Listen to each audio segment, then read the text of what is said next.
Okay, so we're going to give you an introduction into photosynthesis, and we're going to start with the chloroplasts. So this is where photosynthesis actually takes place, and they're found in the leaves of plants. They have quite a complex internal structure, but what we need to concern ourselves with right now is the fact that they have thylakoids. Thylakoids are they're just fluid-filled sacs, and they're found in the stroma, which is a kind of fluid substance that is found in the cell and surrounds everything in it. It's like the sticky thing that keeps everything together. It's like the glue. Now, if we have a look here on this chain, we can see that this is as you see, you can see labeled there the stroma and the lumen, and then the stroma again. And this is actually a thylakoid. So these are the membranes. Those two layers are the membranes of a thylakoid. The lumen is inside the thylakoid, whilst the stroma is either side of it, so outside.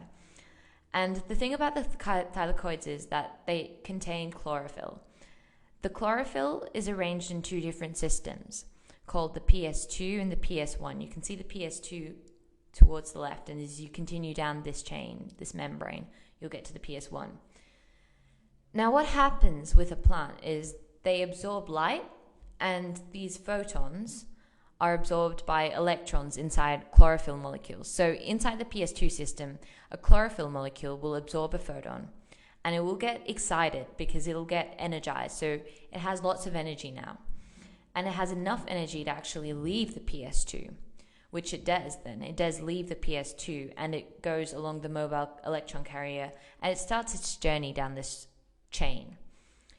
Now, when that happens, the PS2, so the photosystem 2, isn't really happy about it because it's lost an electron and it kind of wants to restore balance. So what it ends up doing is it splits a molecule of water and replaces its electrons. You can see the equation down at the bottom there.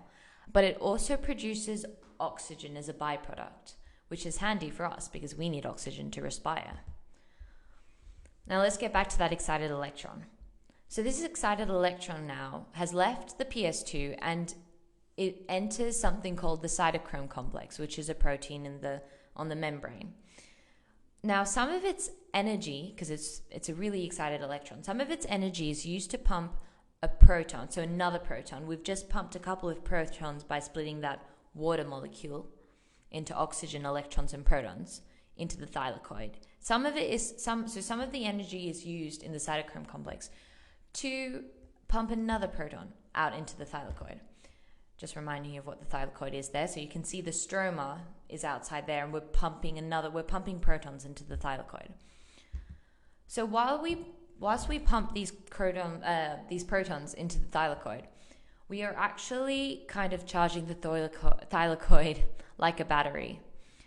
And all these protons want to do, so you can see all these protons in the middle there, that's inside the thylakoid. All these protons want to do is get away from each other. So they're kind of forced to go through this enzyme called the ATP synthase. There, you can see it there, ATP synthase.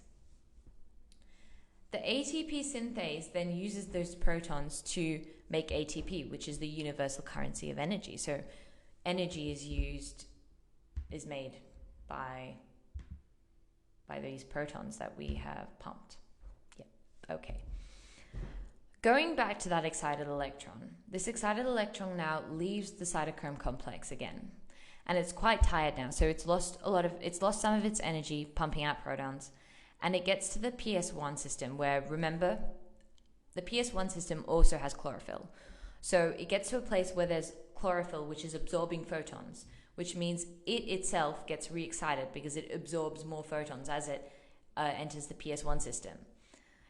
Once it's re-excited, it then travels towards the NADP plus reductase, and it forms another enzyme, and that enzyme is used in the second stage of photosynthesis, in the light-independent reactions. There are two stages of photosynthesis. We're only going to be talking about the first stage here.